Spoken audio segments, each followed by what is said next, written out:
Hey, my name is Kaushik and I welcome you with a big heart to Kaushik's Everyday English. Today we are going to learn some idioms.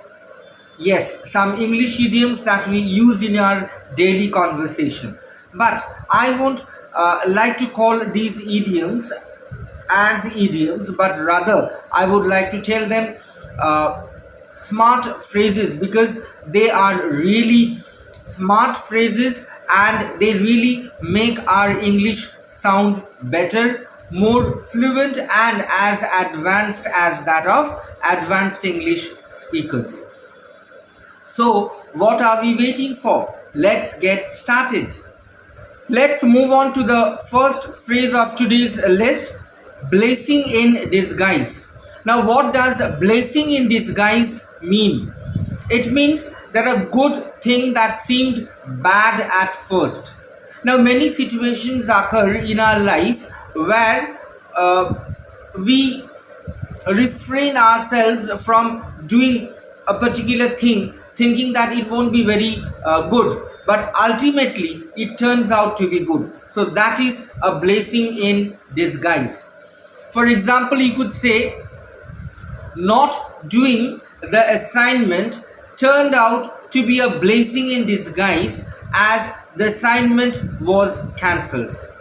So in this case, you didn't do the assignment, but that action turned out to be good because the assignment got cancelled. So had you done the assignment, it would have gone to a waste.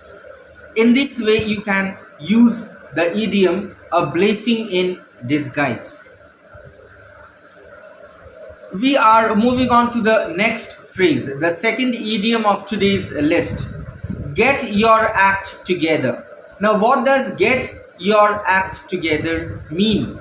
It means to organize yourself, right? To organize yourself. Now, say for example, if a person is very disorganized, he keeps his things here and there, he keeps his room very dirty. Regarding him, you could use this idiom that get yourself organized or get your act together. For example, you could say he's so disorganized, he'd get his act together, right? So that means he's so disorganized that he should or he would get his act together. That means he should organize himself properly. The next phrase is really very interesting. Let me off the hook. Now, what does this mean? Let me off the hook. To not hold someone responsible for something. For example, you could say, let me off the hook. I didn't break the glass, so don't blame me.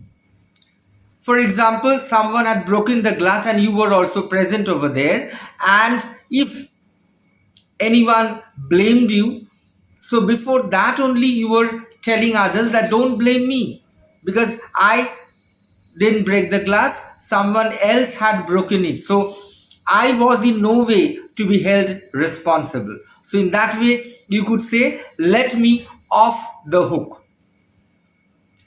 Let's move on to the next idiom of today's list, on the ball. Now, on the ball is again a very interesting idiom that you could use in your daily conversation to make your English sound more fluent. On the ball means to take quick actions. For example, you could say, my colleague completed the project very quickly.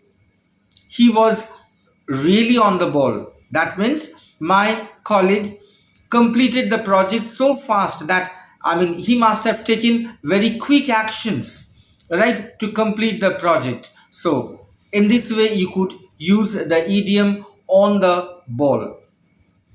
The next phrase is pull yourself together. Now, what does pull yourself together mean? It means to calm down.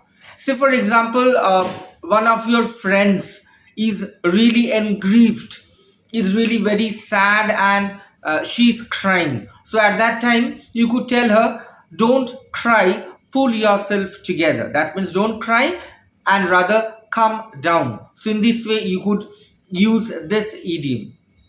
The next phrase is very interesting and rather a very favorite phrase of mine. Speak of the devil. Now, what does speak of the devil mean? The person that we were talking about showed up. Say, for example, you have got a friend called Rakesh and you were talking about him or his particular nature or something like that, and just at that very moment, Rakesh turns up. So at that time, you will say, speak of the devil, and the devil turns up. That means, speak of the devil means the person that you were talking about, and here the person is Rakesh. So you were talking about Rakesh, and Rakesh has turned up. So in this way, you could use this idiom, speak of the devil. Look at the next idiom in today's list. We'll cross the bridge when we reach there. Now, what does this idiom mean? We'll cross the bridge when we reach there. It means that let's not talk about that problem right now. Say, for example, you are about to start something and somebody is reminding you about a problem, right? So you can tell him that don't think about that problem right now. Let's start the work now. For example, if someone tells you that, say for example, you have got a friend called Rajesh. So Rajesh asked what we do if we make mistakes as we speak English.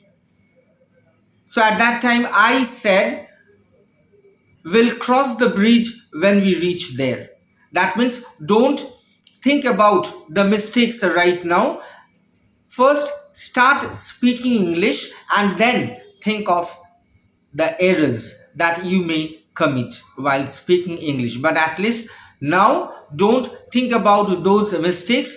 Now, for the time being, start speaking English because that is more important. And later on, you can think about the mistakes. Look at the next phrase. You have got to be showing off. You've got to be showing off. This means go away. Say for example, you are studying and your younger brother is disturbing you. So at that time you could say, you have got to be showing off. I am studying and you are disturbing me. That means you are telling your brother, go away because I can't concentrate on my studies because you were constantly disturbing me. So in this way, you could use this phrase in your daily conversation. So friends, this is for today. I hope you have enjoyed today's session and you'll be definitely applying these idioms in your daily conversation.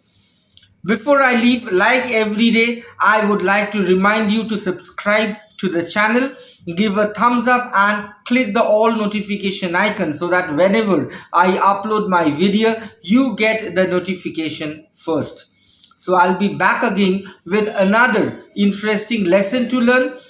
Till then, stay safe, love your family, love your parents and love yourself. Bye.